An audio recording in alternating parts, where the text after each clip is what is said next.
On our anniversary. She said, "You're not as romantic as my ex." I laughed and ordered dessert for one. If love must compete with a ghost, it's already lost. I walked home light, realizing comparison is the quickest way to turn a partner into a memory. On the third night of our ultra-luxe trip in the Florida Keys, I pop champagne. Oceanfront room, private balcony, deep tub, $650 a night. 8 days I saved for. Line by line in a budgeting app. The bottle size. Mia, 28, doesn't smile. She angles her phone toward the sunset and says, loud enough for the server and the couple at the next table to hear. Cole only takes me to overwater bungalows. This is a starter room. The couple snickers. The server's eyes flicker. She posts a story with a clinking glass boomerang and the caption, "Someone's not romantic enough." I'm Jake, 31. An architect. I like structure. She likes comparison. I feel it hit like a level placed on a crooked wall. Bubble drifting off center. Instead of arguing, I look at the data. I paid the flights with my Sapphire card, last $444.19. Hotel on my debit to keep utilization low, spa credit already sitting on the folio. My name is the only one on the reservation. I have leverage I never wanted to use. I try soft first. If you'd rather be with someone who buys bungalows, you should be with him. She rolls her eyes, calls me defensive, and orders the $44 grouper, then doubles down. Cole never made me feel small. I taste metal. The table to our right gets quiet. I tip 25% and stand. You're right. This isn't for you. Let me fix it. 9:12 p.m. I book her an extended spa ritual for the next morning. 120-minute massage, hair mask, sound bath, $389 plus 20% auto gratuity. I add a surprise lunch note and texting privileges for pickup. She claps like I passed a test. Finally, some effort. I tell her I'm going to the gym early, truth adjacent. I'm going to untie knots. Back in the room, she does a night routine reel. I inventory. 2 suitcases.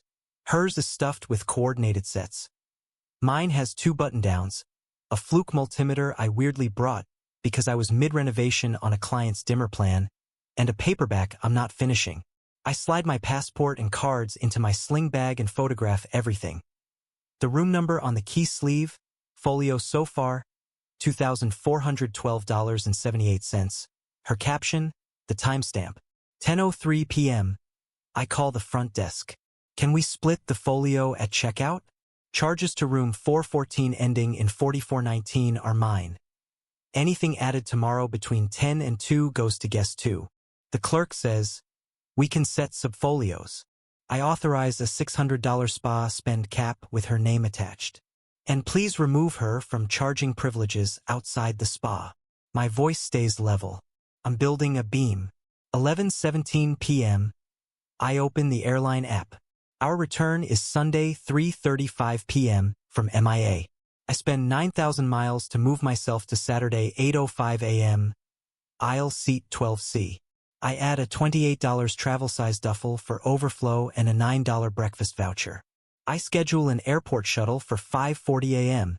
Confirm via text. Screenshot. Save to an album I title Keys, Receipts.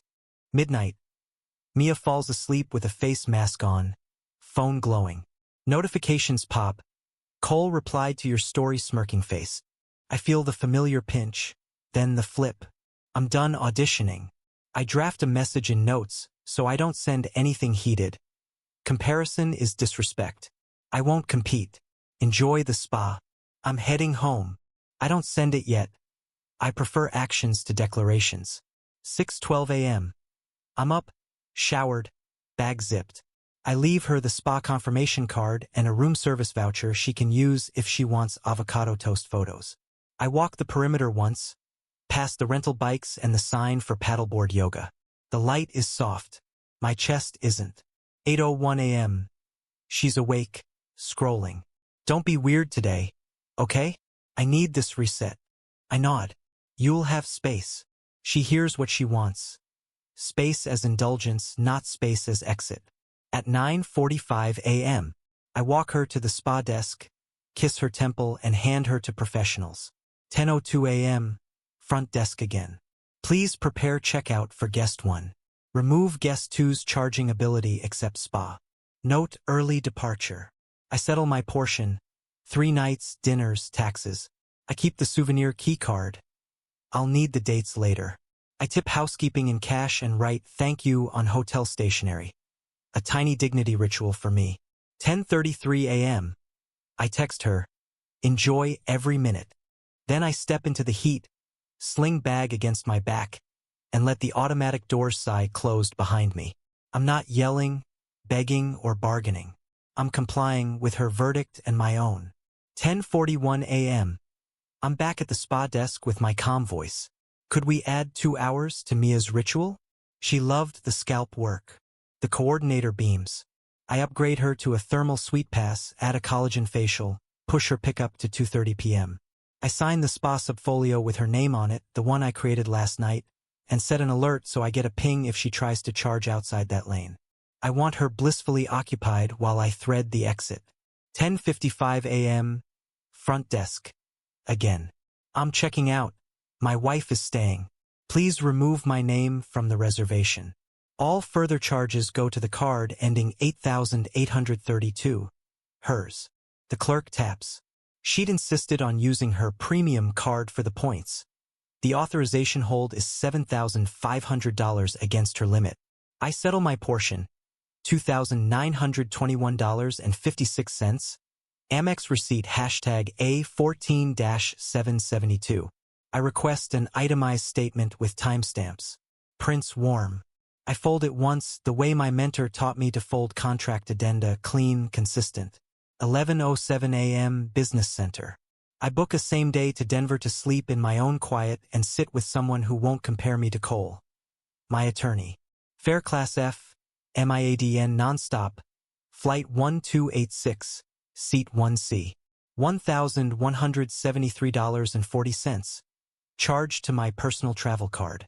I add preferred security and a $39 lounge day pass because doors and buffer matter right now. I email myself PDFs with names that will sort cleanly.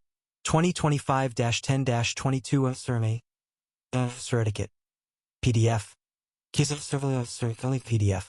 11:19 a.m. I text Mia from the hallway outside the gift shop. Enjoy the sound bath. Lunch order is noted. True, yesterday she'd circled Poke and a Perrier. Keep it kind. I don't know cruelty. 11:32 a.m. Shuttle. The driver keeps a dish of peppermint candies. I take one. At MIA by 12:03 p.m. Through pre-check by 12:18. In the lounge, I do what architects do in a crisis. Make a list. Assets and levers. House deed, mine before marriage. Car title, mine alone. Prenup, none. She spun it as unromantic. I let it go. A mistake I can still navigate. Joint accounts, 0. She's an authorized user, not an owner. On one card I open to track shared groceries. I open the app and remove her user profile. Click. Confirm. The card still works for me, hers goes neutral. I screenshot the removed 12:27 p.m. toast. 12:40 p.m. I call Lewis. We've never needed him for anything bigger than a permit appeal. Today I need his full brain. I want out, I say. Annulment if it can be clean. Basis. Misrepresentation of intent and respect. She entered marriage while treating me as a placeholder for Cole. He doesn't flinch. Annulments are narrow, but we can file for dissolution and attach a sworn declaration. You have receipts. I look at my album. Captions, timestamps, folio, her starter room post with comments. I do. He says, retainer is $3,000. Zelle or card. I'll draft a marital settlement proposal that's basically, each keeps what they brought in, no spousal immediate separation. We'll include a no harassment clause and social media restraint language. 12:52 p.m. Izell Lewis Law LLP, $3,000 with the memo retainer marital. He replies with a DocuSign link, representation agreement. I sign on my phone, thick finger on thin line, and initial the paragraphs about fees, venue, and communications. He asks for a statement. I type it like a site report. 10/19's wedding. 10/20, 10/27 honeymoon reservation. October 22nd, 8:47 p.m. Spouse loudly compares me to ex. Cole. IG story caption. Someone's not romantic enough. October 22nd, 10:03 p.m. I set credit controls. I'm sole payer on reservation to date. October 23rd, am. I arranged spa time and prepared to depart. I attach screenshots. He replies with a draft letter to Mia's email. Notice of intent to separate. Will send after I land so she hears it from me first. Not a lawyer. 1:11 p.m. boarding. The front cabin smells like citrus wipes and coffee. I drop into 1C, slide my bag under, and breathe. A couple in 1A/1B clinks plastic cups and whispers. I don't spiral. I set my phone to do not disturb except for Lewis and family. The door closes. I feel the thunk of latches like a decision ceiling. 1:29 p.m. Wheel up. The engine's rise isn't a roar. It's a soft door hush. I watch the keys recede into blue geometry. A flight attendant calls me Mr. Weaver and offers sparkling water. I say yes. I'm saying yes to boring, quiet choices. I open notes and draft the message I'll read to Mia when she's out of the spa and on Wi-Fi. I'm not punishing you. I'm protecting myself. Comparison is contempt. I'm leaving the marriage respectfully. There's a letter coming from counsel. We can divide what little is shared without drama. 3:53 p.m. Mountain Time. We land. I switch off airplane mode. No fireworks, just gravity and gate announcements. 2 missed calls from Mia at 2:41 p.m. Eastern Time and a text. Where are you? Then, please answer. I shoulder my bag and walk toward the taxi line under a sky that isn't beautiful in any obvious way. It's the kind of sky where decisions hold. 12:08 a.m. I slide my key into the deadbolt of my premarital Denver condo and feel the stale cold of a place that's been politely empty. I flip lights, set my bag on the island, and open the laptop. Brother laser printer hums alive. I print Lewis's draft notice of intent to separate, my sworn declaration, and the proposed stipulation. Each party retains separate property. No spousal support. Mutual non-disparagement. I align the pages square, top left staple, date in blue ink so no one confuses originals for copies. 12:33 a.m. 24/7 locksmith answers on the second ring. I ask for a high-security deadbolt and a rekey of the mailbox. By 1:11 a.m., a guy named Marco stands in my foyer with a Yale box and a canvas roll of picks and drivers. He swaps the cylinder, programs a new garage keypad code on the LiftMaster, 9431*9911 hashtag, hands me 3 nickel keys and a paper receipt. I add a new user to my smart lock app and name it Separation. The lock clicks with a heavier, calmer sound. 1:19 a.m. My phone lights up like stage cues. Voicemail number 1. Offended confusion. Jake, where are you? Why is the spa on me? This is absurd. Voicemail number 2. Desk rage with clinking lobby piano in the background. You checked out? You left me with the bill. Are you kidding? Voicemail number 3. A wobble. My card won't cover the hold. They're saying $7,500. They're threatening to call the police. Answer. Between them are texts that keep the beat. Be a partner. You're being financially abusive. Cole never. And she stops there, as if the name itself were enough to summon cash. 1:27 a.m. I pour 2 fingers from my square decanter. A rye I bought for slow nights, not this one. I don't chase the burn. I open notes and type what I won't say on a call. You marketed me as stability, then spent the campaign comparing me to your ex. I won't fund contempt. I let the words exist, unread. 1:39 a.m. I listen to the silence that follows the messages. It's thick and useful. Silence is the first honest thing we've shared in months.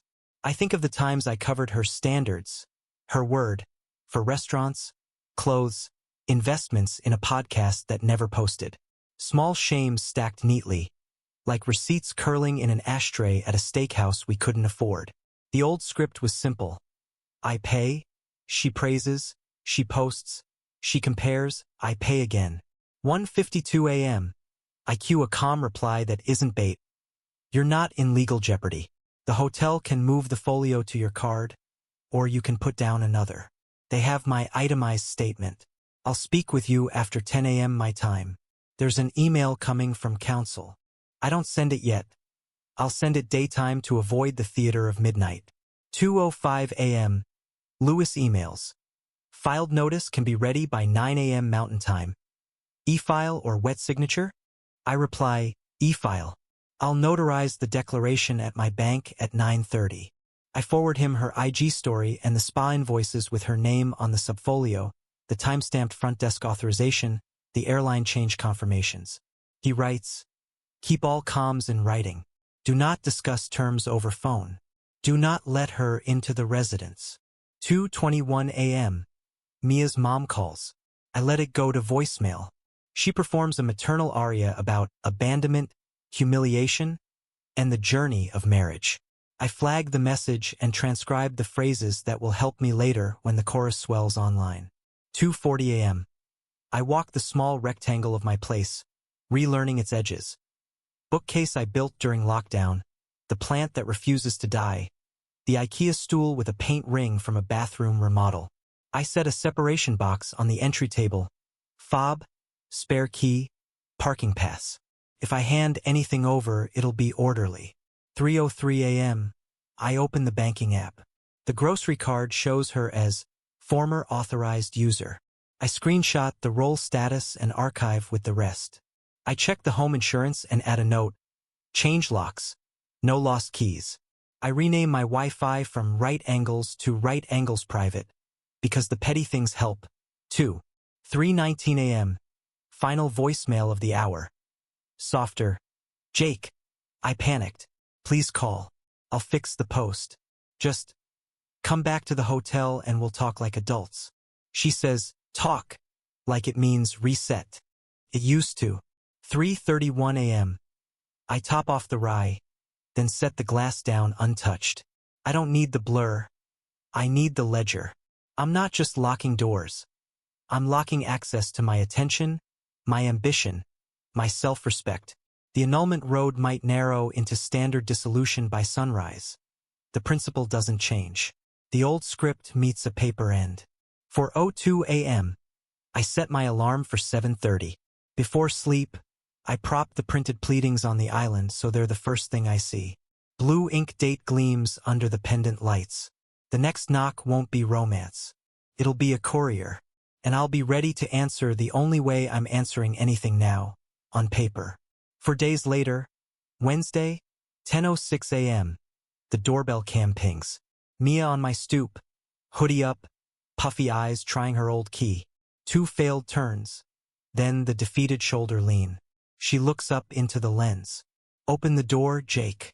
Stop being dramatic. I let it ring out. At 10:11 she texts, you changed the locks? Financial abuse. I reply at 10:19 with a template Lewis vetted. For safety and clarity. All exchanges occur at the door. Your personal items will be boxed for pickup. Please propose a time.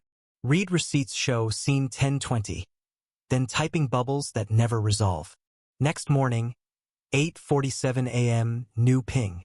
It's Brenda, her mom, marching up the path like she's serving papers. She doesn't knock. She presses, holds, rings again. When I open, she's already mid-sentence. Humiliation. That's what you did to my daughter. She had to call me from Florida because you stranded her with a $7,500 hold. I wired it. You will reimburse me. She holds up a screenshot. Outgoing wire $7,500. MIA resort hold. Timestamped October 23rd, 3:18 p.m. I step aside and offer coffee, 2 mugs on the credenza like a neutral zone. I won't reimburse a honeymoon you used to measure me against her ex. I say. She made those charges after I checked out. The folio is clean. Mine's paid. Brenda flicks the mug away with a glance. You're small, she says. Cole would never. I breathe through the name. Cole isn't a party to this. I say, setting a folder on the console. copy of the separation letter, my declaration, and a printout labeled Authorized User. Removed. She schemes nothing. She's here to rule. Fine, she says. We'll take what's ours. The sculpture Crosswind was a wedding gift to Mia. She told me it's hers. We'll be back with a truck. No, I say, and I keep it plain. Crosswind is my work. I carved it last summer from a cottonwood slab. It's titled, signed, insured on my homeowner's policy as a listed item. I produce a laminated card from the gallery opening where I showed it for one weekend. Crosswind, not for sale, NFS. Back lower left, my initials and date. I slide over a phone photo from August. The piece half-sanded on sawhorses in my garage. Mia filming a time-lapse of the artist husband and captioning it, "Love a handyman." It predates the wedding, not a gift. Brenda's mouth thins. You're hoarding beauty to hurt her. I'm keeping what's mine, I say. You can have what's hers. 9:32 a.m. I text Mia terms, CCing Lewis. Tomorrow noon, 12 o'clock sharp. 10 boxes of your clothing, shoes, cosmetics, desk items. Boxed, labeled, set on the porch. No entry into residence. Bring ID to sign receipt of property. She replies, I'm not signing anything. I attach a photo of the blank receipt form with a simple line. Received by _. She types, you're heartless. I type back, I'm documented. Noon the next day. Rental pickup noses into my curb with a screech and the smell of warmed brakes. A friend I recognize from her bachelorette, Keely, drives. Mia rides shotgun, sunglasses despite the clouds. I've staged the porch, 10 banker's boxes, lids taped crosswise, Sharpa labels, tops, jeans, shoes, heels. Makeup, sealed, hair tools. Desk, binders and mic. Kitchen, her mugs. Miscellaneous Polaroid and cords. Coats, swim/beach. A garment rack holds 3 dresses with a canvas cover. On the mat, a clipboard with the receipt, a blue bic, and a simple note, please ring once.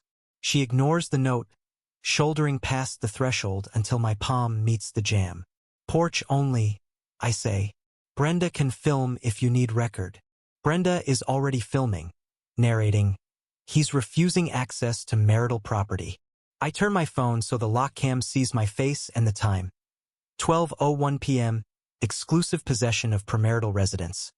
I say, and point to the letterhead copy from Lewis in the window. Notice, do not enter, civil trespass will be reported. Mia scans over my shoulder at the living room and freezes at the empty pedestal by the window, the spot where Crosswind usually stands. Where's Crosswind?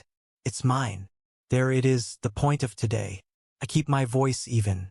Stored off-site, I say. Insured, inventoried. Not marital. Not a gift. She huffs a laugh that doesn't get past her teeth. You're pathetic, she says. Cole would just... I lift a hand. Stop paying me with his name. Brenda moves to the boxes, pries one open, checks the labels like she's hunting a gotcha. Where's the Tiffany? Returned, I say, and show the credit receipt from 2 days ago. For $127.19 back to my card for a bracelet she never wore except in photos. Mia rips the pen off the clipboard, scrawls on the line. No last name, just Mia. Angry loops. You're not ruining my life over a piece of wood, she says. It's not wood, I say. It's mine. 12:02 p.m. Mia plants a palm on the jamb and shoves forward. Her brother Tyler materializes from the sidewalk in a gym tank, breath clouding, jaw set. Let her in, man. He shoulder checks the air in front of me like he's testing the load rating on a beam. I hold my spot, hand on the frame, open palm visible to the camera. Porch only, I say. Load the boxes or I call the police. Another shove, light, performative, but contact all the same. Bad move documented. 12:03 p.m. I dial 911 on speaker, voice steady. Non-emergency escalating. Premarital residence. Civil standby needed. Attempted entry against posted notice. Brenda hisses. You're calling the cops on family? On trespassers, I say, and leave it there. The porch suddenly feels like a taped-off stage. Blue Bic, clipboard, bankers' boxes, everyone playing the role they cast for themselves. By 12:11 p.m., a patrol SUV noses to the curb, lights off, presence loud. 2 officers. One takes the talking, one watches the hands. What's going on? She asks. Mia starts tears like a cue was fired. He abandoned me in Florida, stole my art, locked me out, he's abusive. Tyler nods emphatically, trying to reframe the push as protection. Brenda narrates into her phone. We are documenting misconduct. I don't match volume. I hand the officer a slim stack. Copy of the deed, 2019 purchase. My name only. The notarized page of my declaration, Lewis's notice, do not enter. And a printed still from the doorbell cam with the timestamp and the angle of Mia's hand on the jamb. She's here for personal items pre-boxed per counsel. I say. Residence is premarital. Sculpture they're demanding is my authored work, titled Crosswind, carved last year, insured as scheduled personal property. They attempted entry. Shove is on camera. The officer flips pages, then looks at Mia. Any proof the sculpture was gifted to you? Card? Email? Registry? Mia goes to myth. It was a symbol of love, he promised. The officer raises a hand. That's not proof. This looks like a civil property dispute. We're not art judges. She turns to me, eyes on Tyler. Do you want to press charges for the shove? Tyler scoffs. Bro. I glance at the boxes, at the neighbors peeking through blinds, at the afternoon I could save. Not today, I say. I want distance, not drama. The officer nods. Good choice. She resets the scene. Here's what's going to happen. You, to Mia, take the boxes you're authorized to take. You, to me, keep the door shut. No more attempts to enter. If there's property you claim is yours beyond this list, resolve it through attorneys. She says attorneys like a period. They load. Healy moves quickly, embarrassed into efficiency. Tyler lifts 2 at a time, performing strength for a camera that's not casting. Brenda lingers, palm on a dish towel like she's squeezing pity from cotton. Mia signs the receipt line again, this time with a full last name and a jerky period. You think a judge will like this? She asks, chin tilted. He'll love that you left me with a resort hold. I keep my eyes on the clipboard. Judges like paper, I say. I have paper.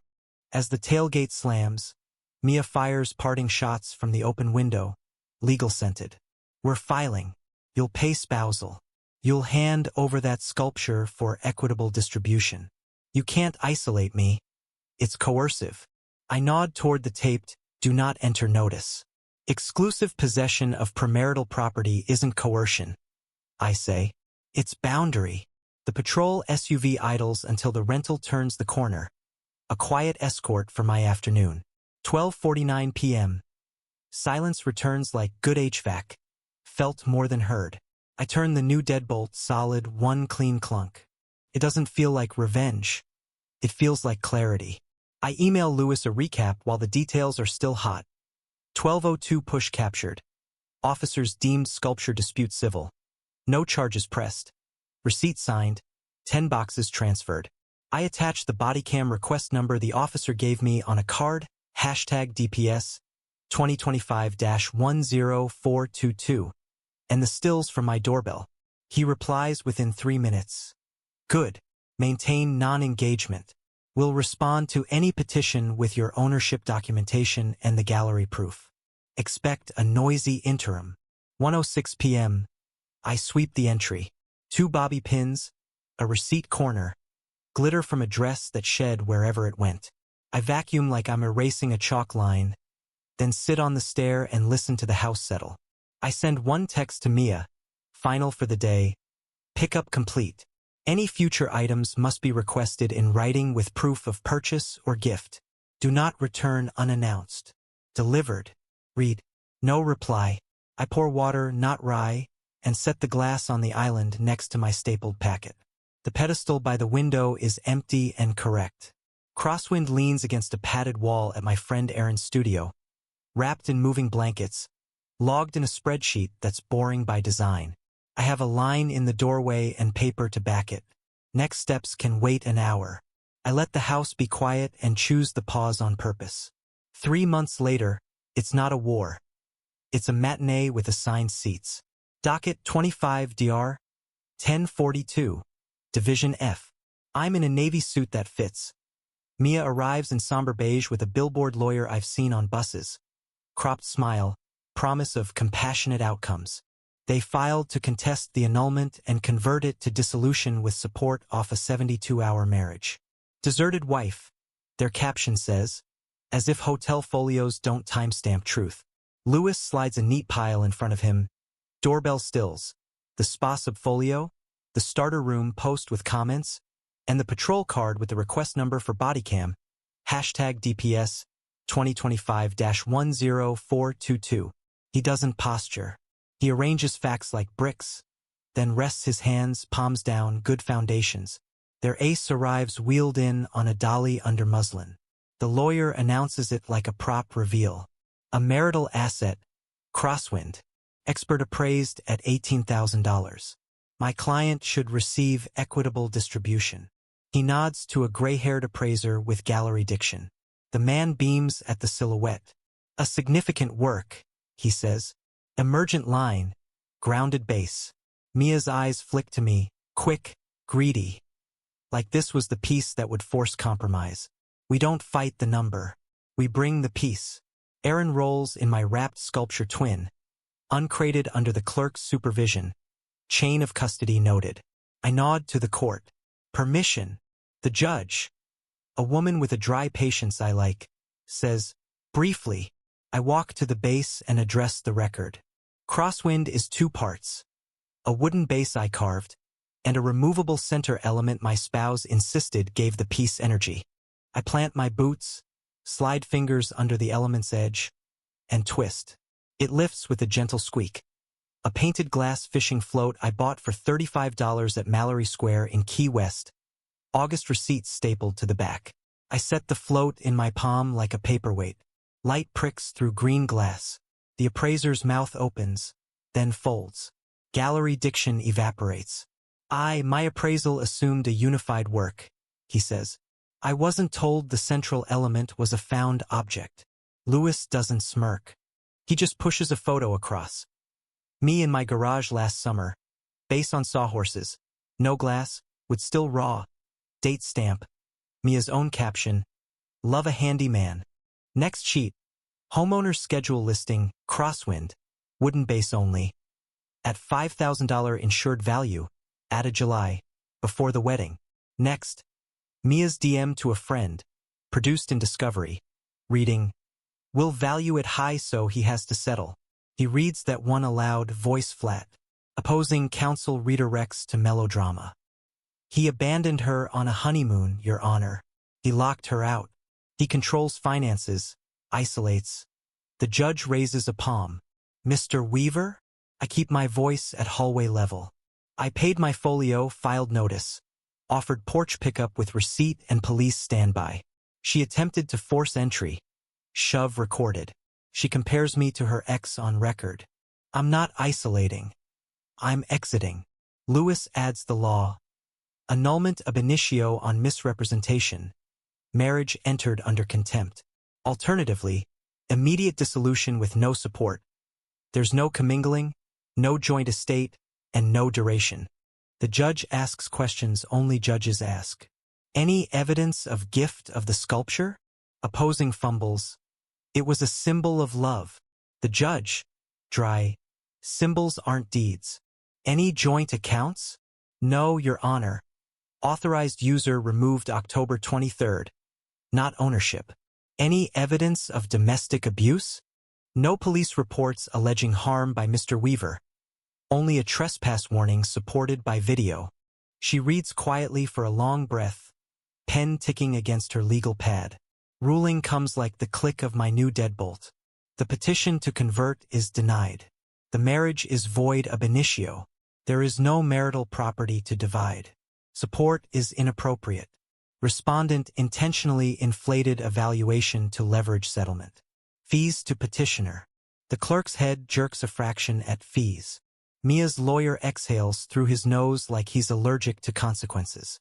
The order ripples outward in small, satisfying ways. The retainer I paid becomes a line she owes. $12,860.43 in fees and costs, due in 60 days.